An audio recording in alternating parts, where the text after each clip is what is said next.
Hi, my name is Chris Coombs. 20 years ago, I was a teenage boy, fat, insecure, and unhappy with how I looked and how I thought the world saw me. Suddenly, I began to lose weight. The pounds just started to fall off. The benefit was girls started to pay attention to me, but pretty soon, you could see the bones underneath my skin. I was so tired, I couldn't make it more than a few hours without taking a nap, and I realized I always felt hungry and thirsty. I was getting up 10 to 15 times a night and always running to the bathroom. I remember taking a family trip to Las Vegas and being so excited because I got to eat at a buffet. I thought I could finally eat enough to get full. Even after I had gorged myself at the buffet and physically couldn't eat anymore, I still felt hungry. But my body was literally starving to death. Finally, my mom got me in to see a doctor to figure out what was wrong. After a quick exam, the doctor said, "This looks like diabetes." When he left the room, my mom was asking me if I was scared. Choking back the tears, I realized I had never felt so much fear in all my life, and I said, "What do you think?" When the doctor returned, and the test results were positive, I was given my first insulin injection and sent home with a stack of magazines and pamphlets to learn how to control my new disease. Wow, thanks for that. I discovered that my body held a disease. I had left the doctor's office, and all I knew and believed about diabetes was that I was going to go blind, my kidneys would fail, and eventually they were going to cut off my legs. In that painful moment, I had lost all hope, and my childhood was suddenly over. The freedom of my youth was gone. Knowing that the freedom of my youth was gone, I decided I was going to do whatever I wanted because I was going to die anyways. But I didn't really want to die. So I decided to give this controlling my diabetes thing a try. I did everything the doctors told me to do. I checked my blood sugar. I took my medication. I followed a meal plan. Initially, this worked great for me, but there were missing pieces to the puzzle of living and solving my diabetes. Then I had a life-changing event. I went on a date with my high school sweetheart and decided to get a frozen yogurt. I had been taught that diabetics are not supposed to eat sugar, ever. I believed that if I had a high blood sugar, it was bad, and that if I had bad blood sugars, I was a bad person.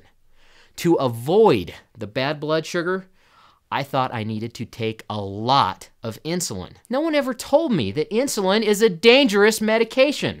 I had no idea that I had taken enough insulin to kill myself, and I almost died. The next thing I remember, I was waking up after having a massive seizure in an ambulance on my way to the emergency room. The plan that my doctors gave me to control my diabetes wasn't working for me. So now what? Fortunately, several months later, I had another life-changing event.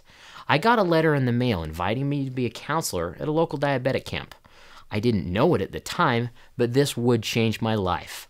I was excited to meet other people who shared the challenge of diabetes.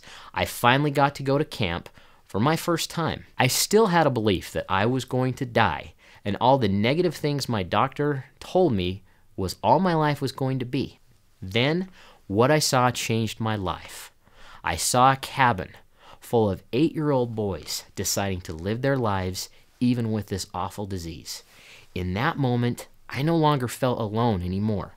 I held a new perception that I could live my life with diabetes, not just survive, but thrive. I could see that I wasn't the only person in the world dealing with this disease.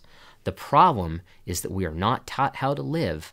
We are taught to survive and eventually die. It was the experience of camp and people who were choosing life that changed my perceptions about living with diabetes.